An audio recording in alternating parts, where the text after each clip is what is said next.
We're going to begin our exploration of Lagrangian mechanics with a very simple example, the classic mass on an inclined plane. We have a body with mass m resting on a plane which is inclined at an angle theta to the horizontal. Now the distance that the mass has traveled along the inclined plane, we're going to let that be represented by the variable x. We stipulate that the mass starts at x equals 0, and also that it starts at rest. It starts with 0 velocity. A quick side note here is that we're going to be using a shorthand to describe the time derivatives with all the mathematics that we do. Now the velocity is simply the first time derivative of x. We're going to let that time derivative be represented by just a dot over the variable. We're going to use this a lot. So one dot represents the first time derivative, two dots represents the second time derivative, and so on and so forth. The question is, how do we find x as a function of time? Well, any high school physics student could tell you that it's simple Newtonian mechanics. You consider the forces acting on the mass. In this case, we have the gravitational force and the normal reaction force. We resolve these force vectors into a net force, and then the net force is equal to the mass times the acceleration. That's Newton's second law. We substitute in our expression for the net force, cancel the m on either side. Acceleration is our second time derivative of the position. We do a little bit of rearranging, and then voila, we have a beautiful differential equation which describes the temporal evolution of the system. Another side note here is we can use both analytic and numeric techniques to solve this differential equation. We can use these techniques to solve pretty much any of the differential equations that we'll come across in our exploration of Lagrangian mechanics, but we're not always going to worry about that. The emphasis here is really just on arriving at a differential equation, or often a system of differential equations. So there we have it. Newtonian mechanics delivers us a nice, easy differential equation which we can solve. And that's great, but what if there's something deeper going on here? What if there's a more complete way of understanding classical mechanics, which not only gives us insight into the true nature of things, but it also gives us powerful tools for solving the dynamics of increasingly complicated systems? Well, this is where we start our deep dive into what we call the Lagrangian formalism.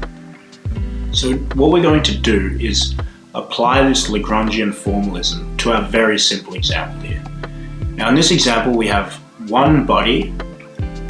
Notice I'm going to be using the terms body and mass and sometimes even particle somewhat interchangeably. It's just what I'm referring to is an object where we are tracking the position. So we have one body and we also have one dimension that we're moving through. Now, what we're going to do to try and understand the Lagrangian formalism is we're just going to imagine a two-dimensional space where one dimension represents the position of the particle, so that's x, and the other dimension represents the velocity of the particle, x dot. Now what we're going to do is we're going to consider the path that the body takes through this space. Now, this is somewhat unfamiliar. We're used to sort of looking at displacement versus time graphs, and we're also used to sort of considering the path that a particle might take through actual physical space. In this instance, we're thinking about the path it takes through this sort of abstract two-dimensional space. Now, at this point, we don't know what path is taken exactly, and we're just going to consider that it could take a number of different paths. But just as an example, let's say that the path is given by x of t equals t cubed. So that would be the position as a function of time. X of t equals t cubed. Therefore, the velocity will be the first time derivative of that, x dot, and that's going to equal 3t squared. And so with these two expressions, what we basically have is a parameterized curve describing the path that it takes through this two-dimensional space.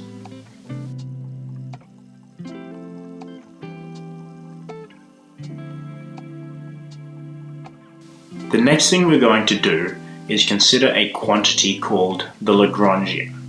The Lagrangian is denoted by this curly L, and it is equal to T minus V, where T is the total kinetic energy of the system, and V is the total potential energy of the system. Again, we have a very simple example here, so T will simply be the kinetic energy of that single mass, and V will just be the potential energy of that single mass as well. Note that kinetic energy is always going to be a function of the velocity of the bodies in the system, or in this case, the velocity of just the single body in the system. And potential energy is always going to be a function of the position. Because we're working with potential energy, it is implied that we're dealing with systems with only conservative forces. We won't deal with non-conservative forces like friction, for example. Now again, we're using Lagrangian formulas in here to solve that inclined plane problem that we easily solved with the Newtonian formalism as well. Now in this example, the total kinetic energy of the system is just going to be the kinetic energy of the mass. And the expression for that kinetic energy is 1/2 mx dot squared. So it's 1/2 times the mass times the velocity squared. The only potential energy that we need to be worried about is the gravitational potential energy. Now, if we let the vertical position of the mass be equal to y, then the potential energy is given by mgy. But this doesn't quite get us all the way. We need to be able to express the potential energy of the system in terms of the coordinate system which we're using to track the position of the particle. So we have to relate x to y. If we let the point where y equals 0 coincide with the point where x equals 0, and we just look at this schematic here, you can convince yourself using trigonometry that the vertical position of the mass is equal to minus x sine theta. Therefore, the potential energy of the system is given by minus mg sine theta x. Then combining these expressions for the kinetic energy and the potential energy, we get the Lagrangian as a function of x and x dot.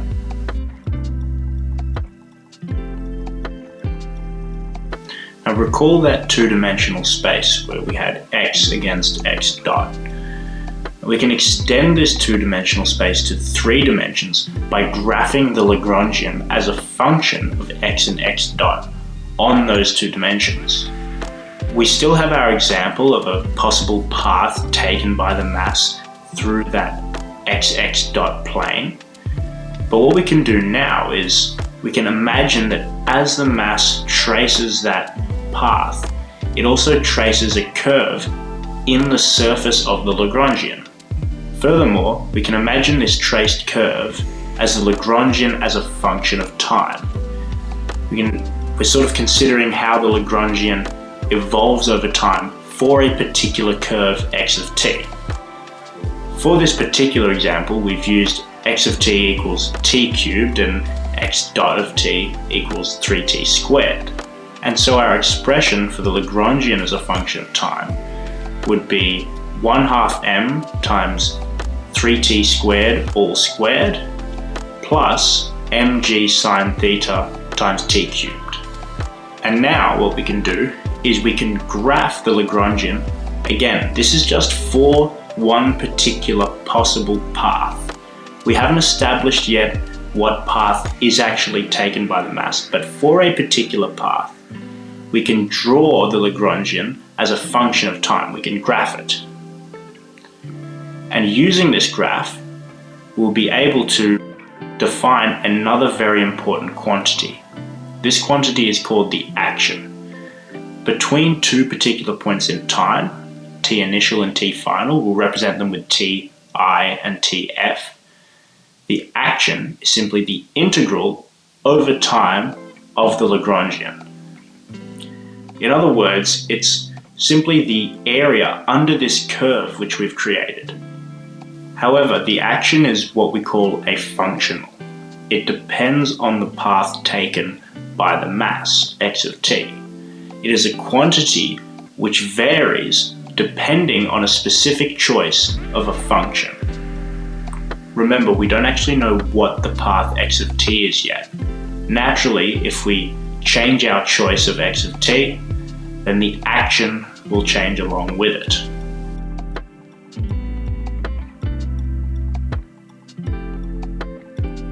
Which brings us to the principle of least action. The principle of least action is the law which underpins Lagrangian mechanics. It states that the true path taken by the mass is the one which minimizes the action.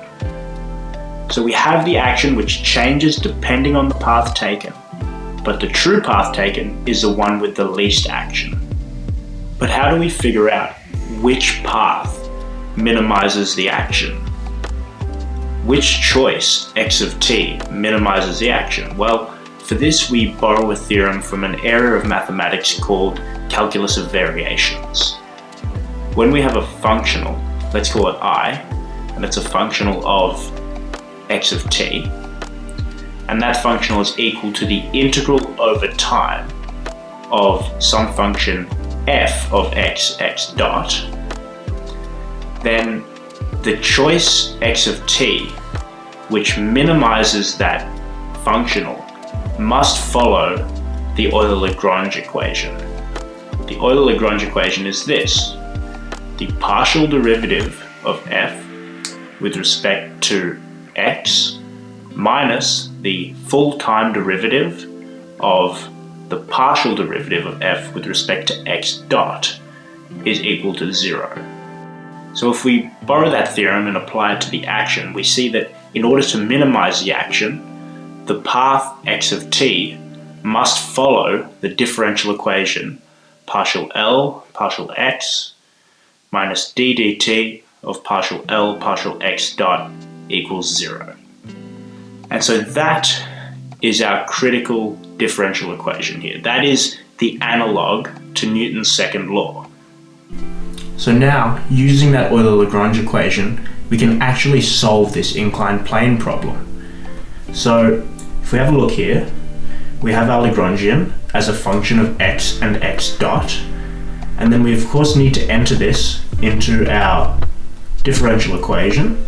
So that the Euler-Lagrange equation is partial L partial x minus d dt of partial L partial x dot equals 0. So in order to do this, we've got to start taking derivatives. So let's first take the partial derivative of the Lagrangian with respect to x. So partial L partial x equals, remember, when we're taking a partial derivative, we're just deriving the expression with respect to the variable. So we have mg sine theta. Now let's take the partial derivative with respect to x dot, and that is going to be, we're going to have to derive this expression here, so we get m x dot. And finally, let's take the full time derivative of the partial derivative with respect to x dot. So that's taking the full time derivative of this expression here. Remember, when we're taking a full time derivative, we're not just paying attention to the explicit presence of the variable. So we're actually deriving x with respect to t. So this is going to be m x dot dot. There we have it. And so now we plug these into the equation and we get mg sine theta minus m x dot dot equals 0. Now the m's will cancel, and then with a bit of rearranging we can leave that as x dot dot minus g sine theta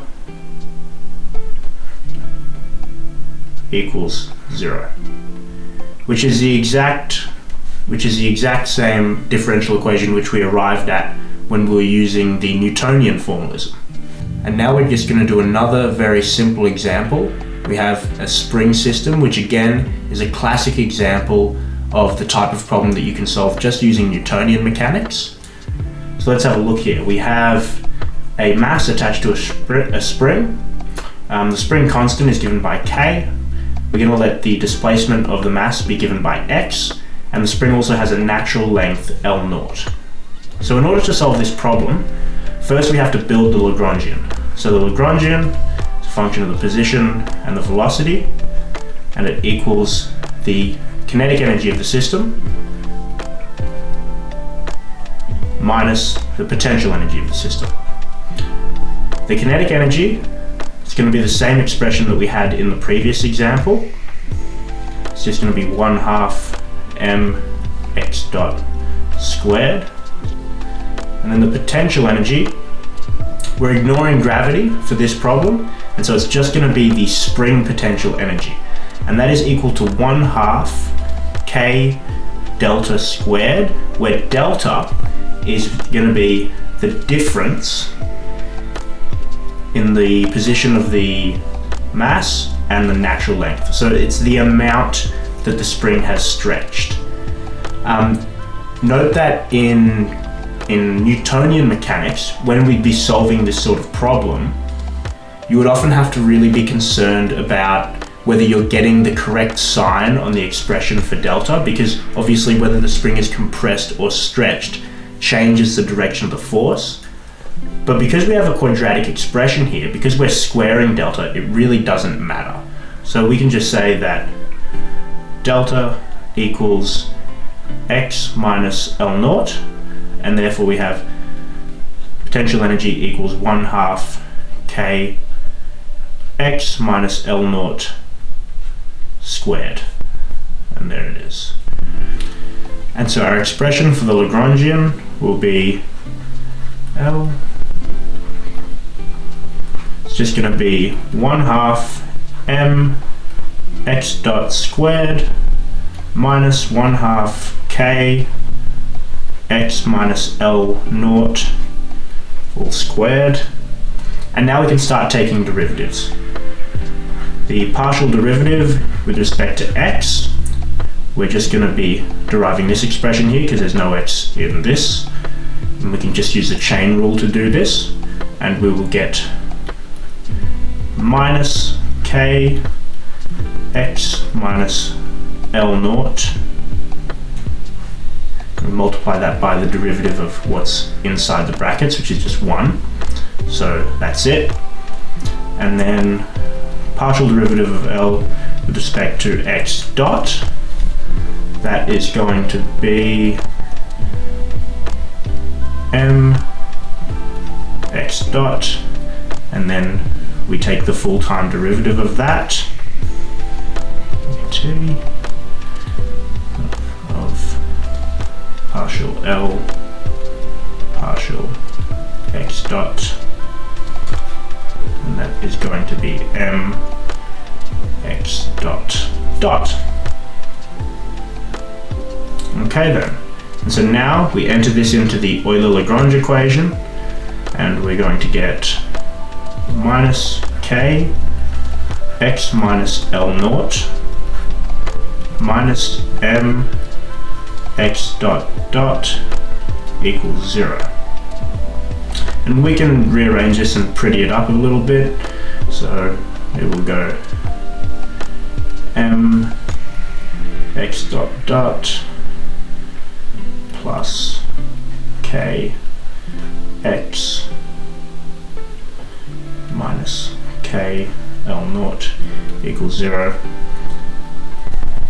And maybe so we can have it in a nice form which looks like a easy homogeneous differential equation. We'll just go x dot dot plus k on m x minus k L0 on m equals 0.